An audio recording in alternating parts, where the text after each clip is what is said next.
One of the things I think about a movie that shaped you, because you can say about almost all your films, is that they start off the characters thinking it's going to be one thing, and it turns out to be horribly wrong and something else by the end. Yeah.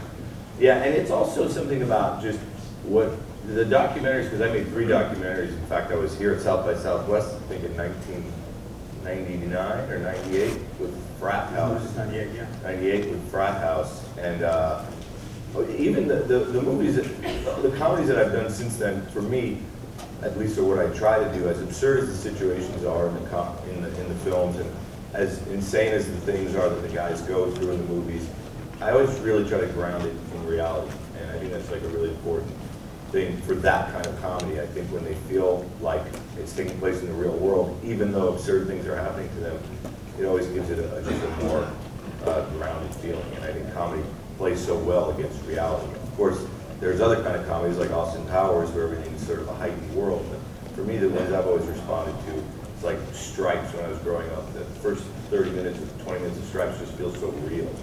You know? It is real. Yeah, it's also taking place in real time. I know, and it's just, and I always responded to that in comedies. In all 3 movies, and we can really look at Due Date and go back, at some point, somebody's got to deal with being responsible. Well, for me, it's more actually about I have a fascination with sort of guys and their relationships with each other, and like the heterosexual relationship with guys, because I think there's a real awkwardness to it. I find that women and their friendships are always so much more elegant.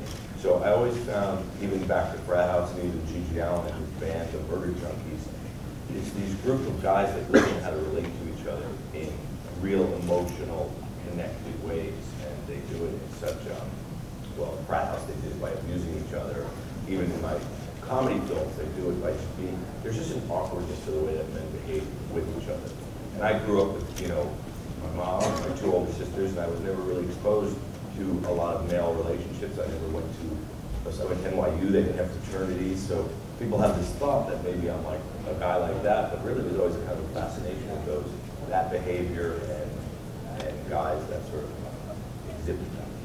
But the thing I kind of wonder about too for you, and I've never really asked you this, is your fascination with tribal behavior. I mean, because these guys are very different when they're partnering with other guys. That's right, yeah.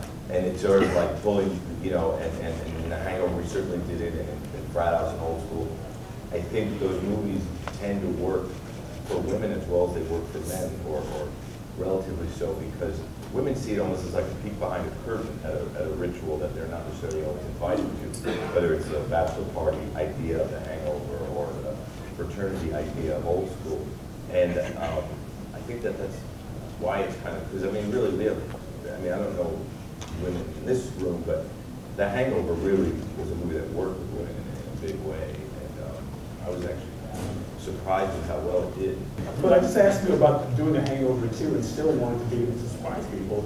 Was part of you wanting to do that was to take on a movie now where people have expectations? Oh, yeah. Okay. You basically not had to deal with that before this way. Yeah, well, you know, the way, in a way it's intimidating to make, because The Hangover really did work on a global, international level in a really big way. Biggest R-rated comedy ever made, and all these things. So it's intimidating on one hand, but on the other hand, to me, it's much more intimidating to make a film that, and I'm sure there's a lot of filmmakers in this room, it's much more intimidating to make a movie that you're not sure if anybody's going to see than to make a movie that people are actually excited to see. So, in other words, that intimidation factor gets wiped out by the fact that there's actually people waiting to see it.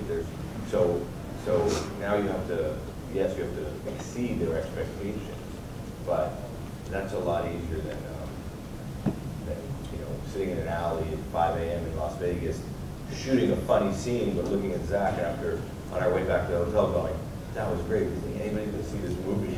You know, that's a lot more pressure. So, but you're almost daring audiences. I mean, because it's a really physically beautiful movie, and obviously you sort of stepped up what you're doing now. But it's still, you know, there's this great sort of shot of the Bad Deserts coming at the beginning. There's a Danzig song on the soundtrack.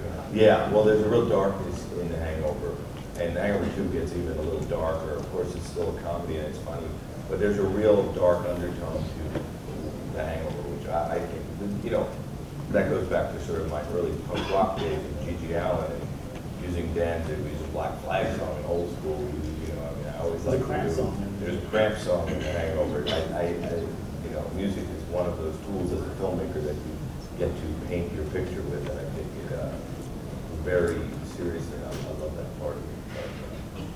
My favorite part of all your movies is when you have your little cameos. And I was curious, what's your fascination about 90s tracksuits and creepy mustaches? And also, will you be having a cameo in Hangover 2?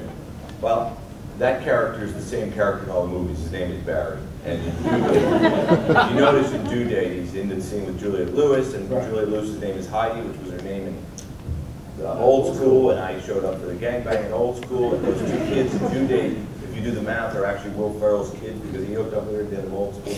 So it's this whole thing that only exists in my head. I like playing that guy, Barry. I like being the sleaziest guy in all my movies. I'm always the worst. So this way when I ask them to do something, it's like, but come on, Barry's a sex offender. Which incidentally, he is not in Hangover 2 because he could not get a passport to go to Bangkok. Is Barry on the part of this week? Too much. I still, you know, I live in LA and I still get these kids, they'll ring my bell at night, 2 in the morning, and the buzzer, and I pick up the phone and they go, I'm here for the gangbang.